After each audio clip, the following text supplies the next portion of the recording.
today we take a look at what's changed in the latest Honda City sedan, the Yamaha FZ-X, and we check out the new Harley-Davidson Street Glide Special. Hello and welcome to Overdrive. I'm Soini Dutt. The 2023 updated Honda City has received mixed responses. We are here to dig deeper to find out whether this is capable of tackling new age competition.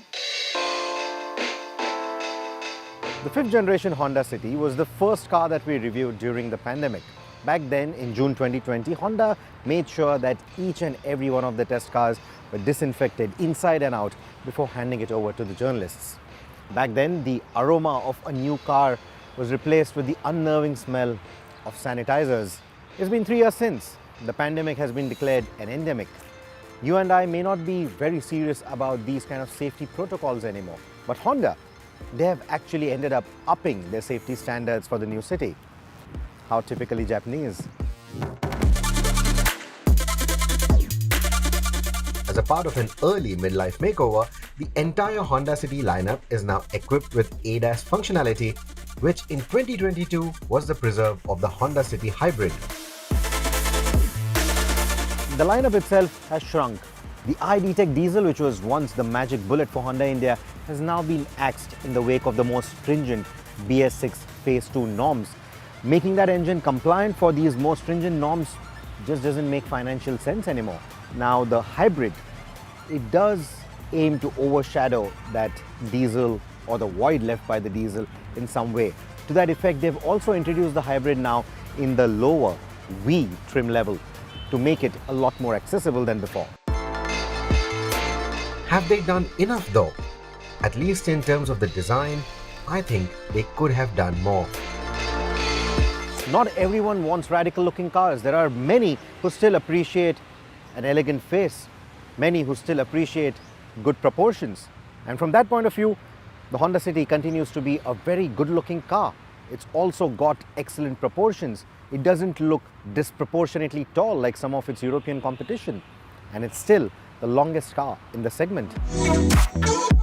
The new one can be identified with its new front bumper comprising of a sleeker fog lamp housing and a pleat that connects this housing to the lower part of the grille, and there's also a carbon fiber look-alike trimming on the bumper which adds a sporty touch. A closer look reveals a new mesh pattern for the upper grille as well.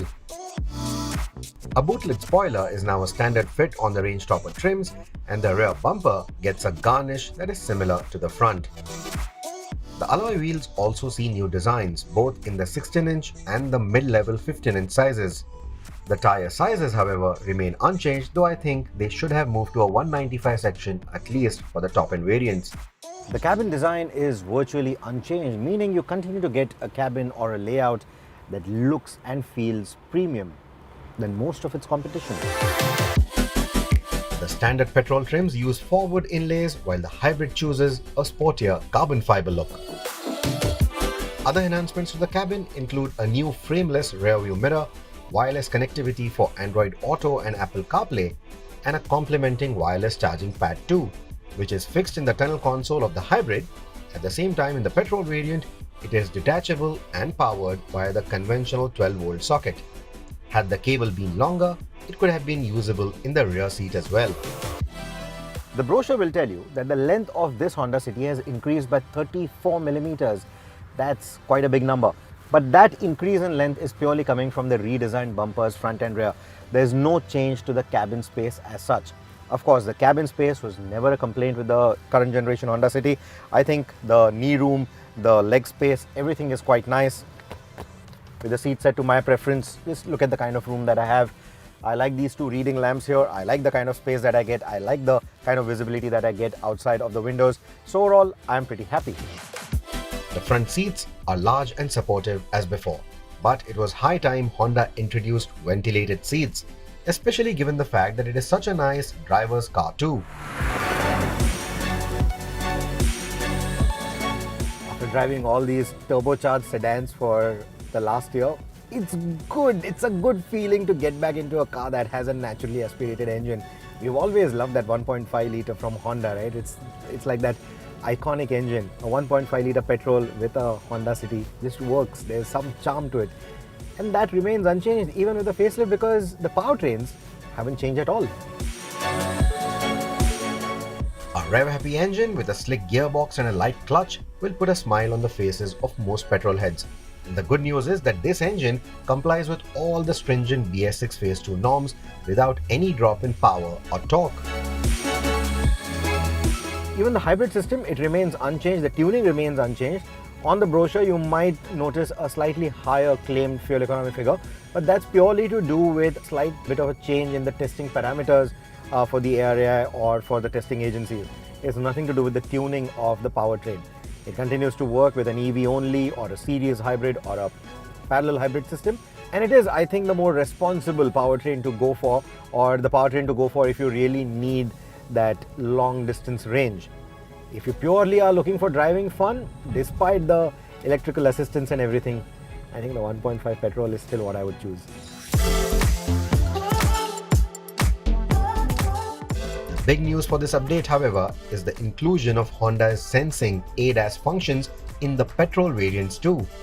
So features like lane keep assist, road departure mitigation, and adaptive cruise control, which from 2022 were only available on the hybrid variant, are now available on all but the base SV variant of the 2023 city lineup. The hybrid itself gets a new feature called low speed follow, which is essentially similar to the adaptive cruise control but even works between speeds of 0 to 30 km an hour.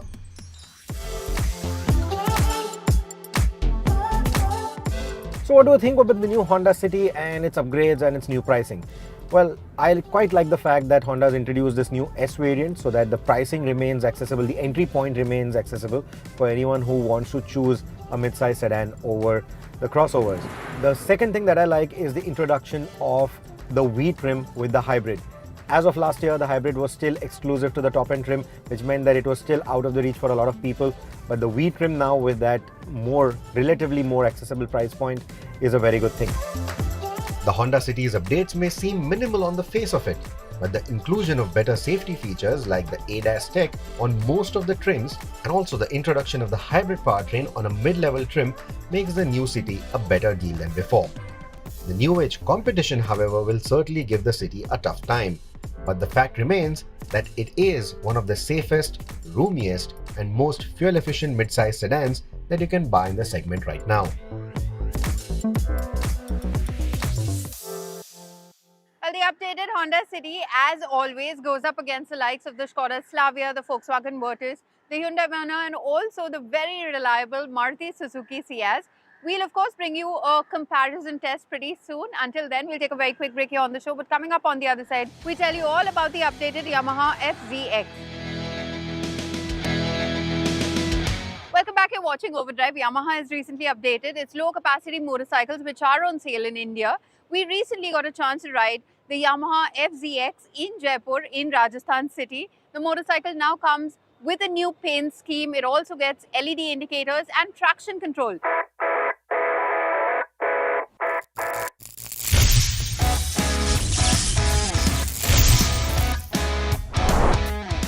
I don't know if this is what the Call of the Blue means, where a bunch of Yamaha riders come together and go on a group ride.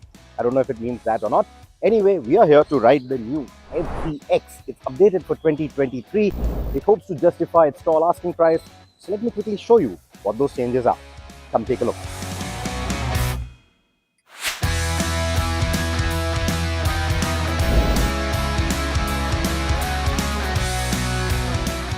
Our ride from the heart of Jaipur to the Amer Fort and then onward to the Samod Palace wasn't a very long one, but was enough to talk about the minimal yet meaningful additions made to the new FZ-X.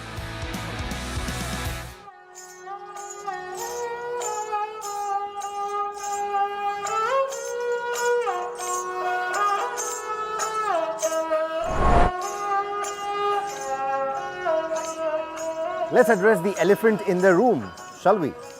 The FZ-X, not the prettiest of motorcycles. Of course, all these elements, the round headlight, the beefy tank, these radiator shrouds for a radiator that does not exist, the big midship exhaust as they like to call it, that big ribbed seat, all these elements in individual terms would work quite well. But when they come together on this motorcycle, because they are not proportionate, because it's not a balanced design, somehow the design just looks awkward, ungainly.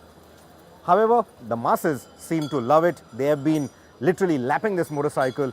They have been showering love on it just the way they did on the first FZ-16. So I think it works for them. And for people who love this design, there is now a new paint scheme to choose from. You get this matte blue with the golden rims. And whether or not I like the design, I certainly like this particular paint combination. I think it looks quite smart. There are many bits that make the FZ-X a likable package though, like the obedient and reliable engine for example, which doesn't pack in class-leading power but has enough torque for power commuting, pulling overtakes at highway speeds without losing breath, and carrying decent speeds around winding roads to keep a newbie rider happy. The chassis complements with a good balance, and while the seat looks disproportionate for the scrambler-inspired styling, it does provide decent comfort for two people. It still has a bit of a wobbly feel at the pillion end, but on the rider side, I had no discomfort of any kind, at least on this 60-odd kilometer ride. When you see a bit of a block pattern like that on the tires and then a scrambler-inspired styling, you expect a nice, supple ride quality, especially on the broken surfaces. However, this motorcycle, it does feel a bit firm, especially here at the Amer Fort. You have a bit of hairpins coming up and it's all cobbled stone kind of a pathway. And there, this motorcycle just jitters so much. There is so much of, these jolts coming to your backside. That clearly shows that the ride quality is not that great. Out on the road, it still is agreeable, but the moment you have roads that are riddled with potholes, the ride quality can leave you wanting for a bit more give, a bit more supple feeling from it. If you want to go scrambling on the FZ-X, you will notice that the bulky tank and the forward-set foot pegs make it hard to stand and ride. And this big tank also makes the motorcycle feel top-heavy. That said, the low seat and the relatively light nature of the motorcycle make it easy to sit down and ride through dirt and sand though. While this is no dirt bike or scrambler, it will tackle dirt roads and broken pathways with ease. To that effect, there's also a thin but usable bash plate underneath. And when riding off the road, don't forget to turn off the new feature on the bike, traction control, to avoid any abrupt power cuts.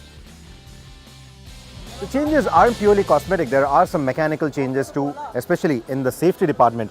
You now get TCS or traction control system. Now here in Rajasthan, there's a lot of sand on the roads, through the corners. I even tried riding the motorcycle on surfaces like these, but I never really saw the traction control light flashing, never really felt the power cutting out anywhere. So that only can mean two things. One, that the TCS is working very discreetly. It's not really marring the riding fun anywhere at all. Or it could mean that on a machine like this, which has power figures comparable to a 125, you probably don't need the traction control system at all. You never really find use for it. But like I always say, a safety net is a good feature to have, and this one now has better safety features than some of its competition. So that is good news. I wish they had added a gear position indicator though to the LCD instrumentation, but maybe that would come in the next update. As it stands right now, the 2023 FZ-X, like its predecessor, comes at a premium, but the formula seems to have worked well with the target audience, and the new bike has made that formula a bit more appealing now. So the LED turn blinkers and the traction control system is not exclusive to this motorcycle. They have actually used it on all the 150cc motorcycles, starting from this all the way up to even the R15M. So with that, they are able to sort of distribute the costs, so to say, and which is why the sum of all the additions that you see on this updated motorcycle will only cost you between 2,000 to 4,000 rupees on top of the last year's outgoing model. So I think that's a very small price to pay for the added safety that you get for this new motorcycle. As far as the looks go, like I already said, I'm not a big fan of it, but there seem to be a lot of people who like the motorcycle, and if you're one of those, now this is a more compelling buy than last year's bike. It's time for us to take our final commercial break here on the show, but coming up on the other side, we tell you all about the new Harley-Davidson Street Glide Special. Welcome back here with us on Overdrive. Up next, we have a motorcycle which is big, which is American, which is expensive. It is also not a cruiser for the faint-hearted, but is it a Harley meant for India? Let's find out.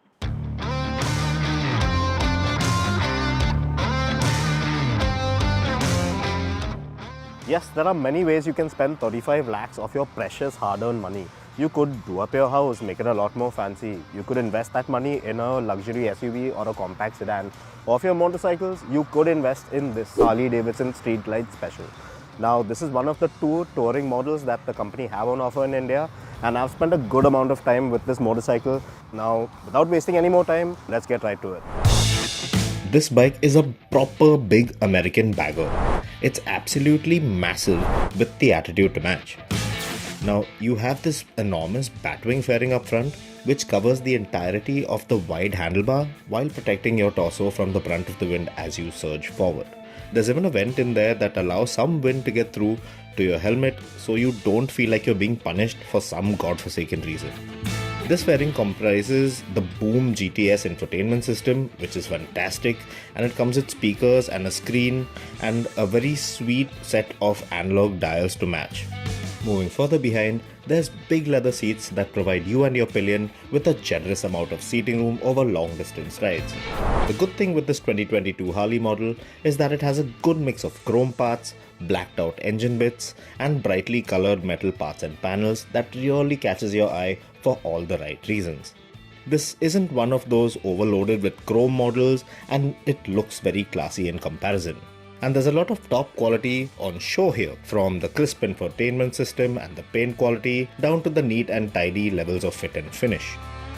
Yep, now this is one long motorcycle in length. This one measures around 2,450 odd millimeters, and as you can see, swinging a leg over, not too much of a hassle, 690 mm of seat height, and you are welcome to a nice broad accommodating seat for the rider. In terms of seating space and riding position, yes, well, true blue cruiser, good to hit the road on a long distance ride.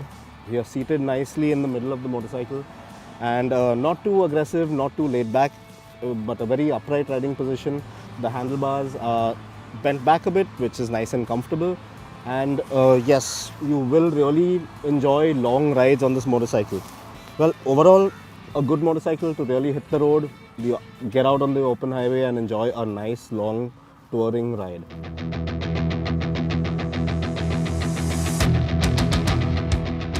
The Street Glide gets riding aids like cornering ABS, cornering traction control, and hill hold. Hey, there's even a rain traction control setting that you can quickly toggle to on the fly. And that last bit, well, is thrown in there for good reason. You see, because the amount of torque that this bike delivers is crazy. As soon as you release that heavy clutch lever, you unleash this massive wave of torque at the flick of your wrist. And in the wet, this could be really tricky if you're not careful. Now, the Street Glide Special is powered by Harley-Davidson's Milwaukee 8114. Now, this motor is 1868cc, max power is at around 96 PS, and peak torque is at 158 Nm. I've ridden a motorcycle with this engine before, and yes, it's the same engine as both the touring models. So the Street Glide and the Road Glide get the same motor, and man, this engine is just leaps and bounds ahead of the older twin cam motor from pre-2016. In the city, this engine does tend to heat up a bit like most other V-twins, but out on the highway, no real fuss, and it manages to haul this 375 kg motorcycle with utmost ease. So it's really tuned well for good long distance highway rides. The way this bike simply glides past traffic feels truly majestic, and you feel that there's justice done to the naming of this one. And as far as the suspension is concerned, well, that holds up really nicely for most part too. Well, out on the highway at least. Because I did try some alternative routes like state highways and such on the way back home from Delhi, and the suspension, well, it took out the sharpness of bumps and small ruts very well. But obviously I had to slow down to almost a halt to take on big ditches and oddly shaped speed breakers just so that the belly wouldn't scrape. Because this thing is low. Yup, it will take a bit of time to get used to riding this motorcycle, well, on account of its massive overall dimensions, and that includes the wide handlebar up front and those big panniers at the back. But once you get used to the weight of this motorcycle, you'll find that it doesn't take a lot of effort to get on with things down the open road. Well, and that's on account of its brilliant balance. You see, Harley-Davidson have done an excellent job on this front, because with the Street Glide, you're seated low and in the center of the bike. keeping center of gravity low. And this gives you a good feel and command of things, allowing you to relax and move about and make minor adjustments as you feel fit. So you'll be blasting down the highway very comfortably astride this bike. Now to sum up this Harley-Davidson Street Glide Special, well, to be honest, given city conditions in a place like Bombay, riding this bike on a daily basis, man, is going to be super cumbersome because hauling all that weight around the city in tight spaces and finding your way through traffic and such, man, it is going to be a bit tiring overall. But out on the highway, this machine just comes into its own. It just feels so special. Not only does it look fantastic, but you will have a lot of fun riding this motorcycle at higher speeds out on the open highway. It's just so comfortable, so easy once you actually get the hang of the weight and everything about it. But riding this motorcycle long distance, you really feel like you've transcended just going beyond simply being a biker. You feel like a vibe because that's what this motorcycle makes you feel, and that's what's so special about it. And 35 lakh rupees, yes, it is on the higher side of things, but if you have that kind of money to shell out on a bike of this sort, well, just get out there and be the rock star that you can be, because this motorcycle is definitely going to make you look the part. With that, it's time for us to wrap up this week's edition of Overdrive. But remember, you can stay in touch with the team through Facebook, Twitter, as well as YouTube. And you can follow our latest updates on Instagram. We'll see you next week. Until then, goodbye. Many thanks for watching.